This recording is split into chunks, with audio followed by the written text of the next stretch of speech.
وأكون للخير العميم مثالا. Ya, saya perlu menyampaikan secara khusus. Jadi tinjauan khususnya itu, Ustadz, bagaimana kiat kita dalam keluarga ketika kita menyikapi tentang fitnatul akhlas? Ya, kiat kita di dalam upaya kita ketika kita menghadapi fitnatul akhlas dalam konteks menjaga keluarga kita supaya keluarga kita tidak terkena fitnatul akhlas.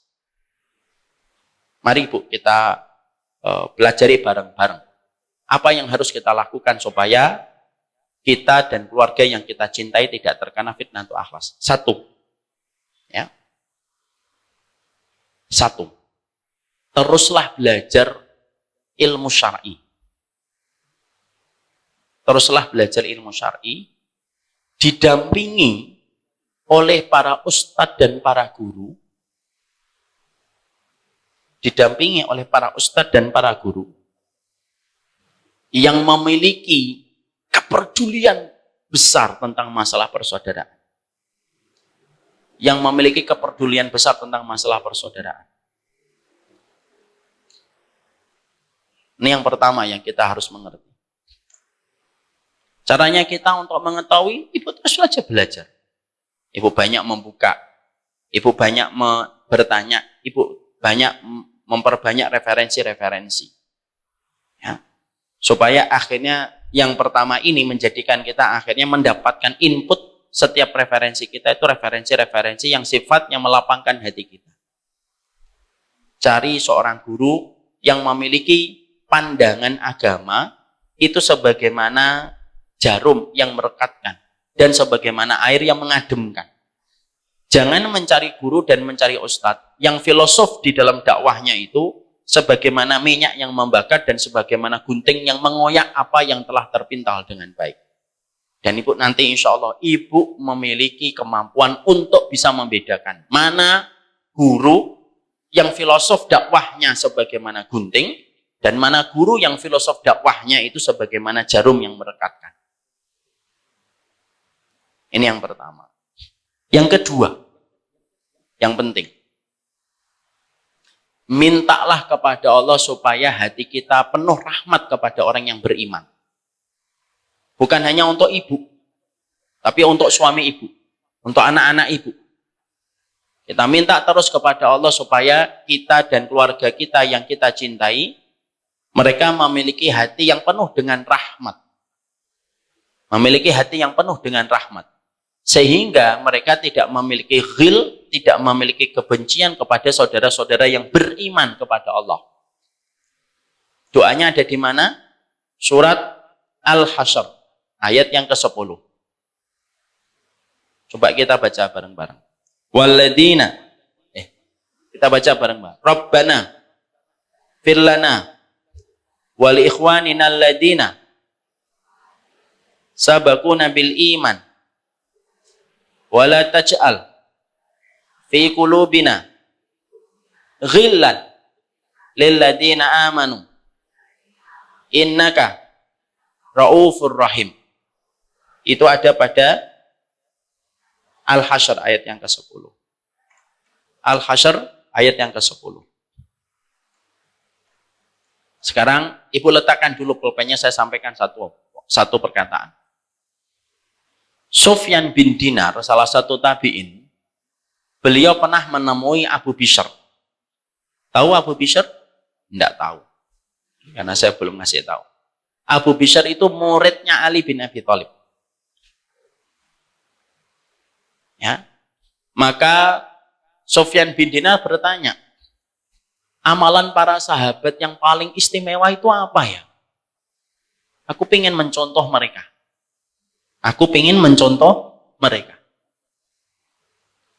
Supaya aku bisa mendapatkan rahmat dan ridhonya Allah. Abu Bishr, muridnya Ali bin Abi Thalib, lalu berkata, amalan para sahabat itu sedikit, tapi pahalanya besar. Saya ulang kembali. Abu Bishr berkata, amalan para sahabat itu, amalannya sedikit, tetapi pahalanya besar. Lalu Sufyan bin Dinar berkata kepada Abu Bishr, amalan mereka apa? Amalan mereka itu adalah lapangnya hati mereka melihat kaum muslimin dan selamatnya hati mereka dari urusan kaum muslimin. Saya ulang kembali. Sufyan bin Inah berkata, apa amalan para sahabat?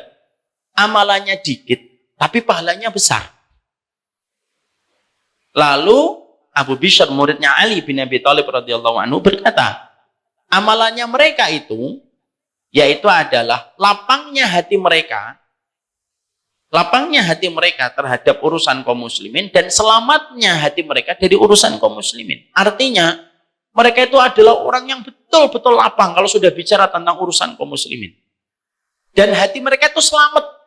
Tidak pernah mereka terjebak kepada suudzon, gampang mencela, gampang menghujat, gampang menjatuhkan. Tidak. Selamat hati mereka dari urusan kaum muslimin. Makanya amalannya mereka dikit, tapi pahalanya besar. Kenapa pahalanya besar? Karena hati mereka bersih. Hati mereka bersih.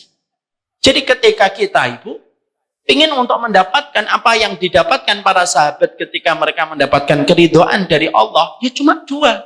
Lapangkan hatimu terhadap urusan kaum muslimin, selamatkan hatimu dari urusan kaum muslimin. Lapangkan hati kita itu maksudnya gimana, Ustaz? Lapangkan hati kita itu ya sudah, ngelihat kaum muslimin itu baik, insya Allah. Kalaupun Ibu tidak melihat ada satu hal yang bisa dibanggakan dari muslim itu, kita mengatakan yang mungkin dia punya kebaikan yang tidak aku lihat. Itu namanya melapangkan urusan hati kita dari urusan kaum muslimin. Selamatnya hati kita dari urusan kaum muslimin itu apa? Selamatnya hati kita dari urusan kaum muslimin itu adalah kita tidak berprasangka, kita tidak menghujat, kita tidak mencela, kita tidak menganggap mereka seburuk-buruk amal manusia yang lebih rendah daripada kita. Enggak. Kita selamat urusannya. Kenapa? Setiap prasangka kita pasti akan membawa hisab yang akan dipertanggungjawabkan di hadapan Allah. Makanya jangan berprasangka.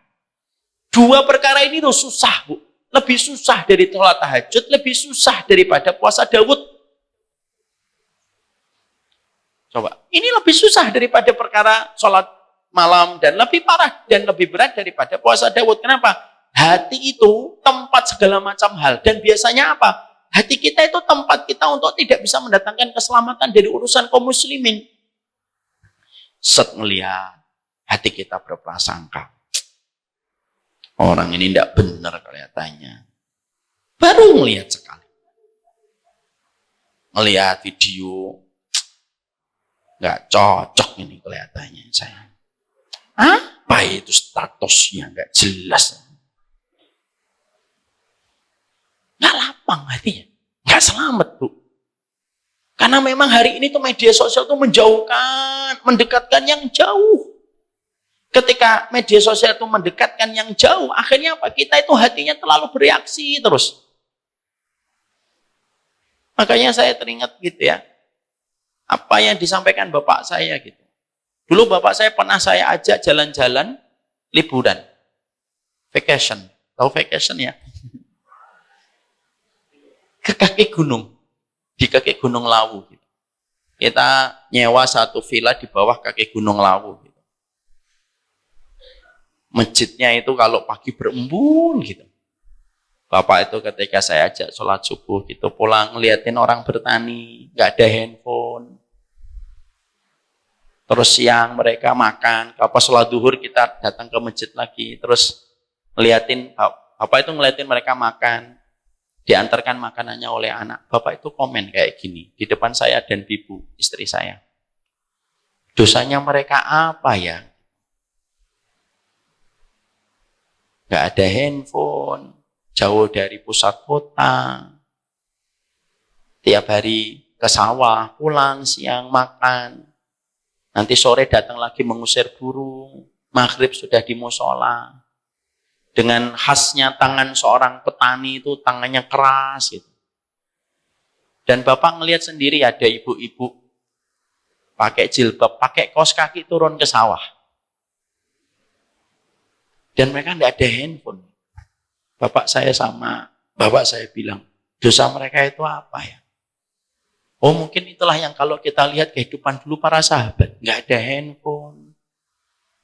Tiap hari ketemu Nabi. Nabi selalu mempersaudarakan. Nabi tidak pernah memihak kepada siapapun. Sampai kepada Abdullah bin Ubay pun Nabi menunjukkan rahmat. Sama orang yang salah, Nabi cara menunjukkan orang salah itu caranya bijak banget. Akhirnya para sahabat itu ngerasain betul kalau urusan hati mereka itu menjadi lapang. Lah kita hari ini, guru aja bisa ngajarin kita bermusuhan. Dan akhirnya apa? Terus saja capek hati kita kan. Ketika kita terus menempatkan bahwasanya masalah permusuhan itu tidak dianggap menjadi masalah penting yang harus betul-betul kita hindarkan. Yang kedua, berdoa.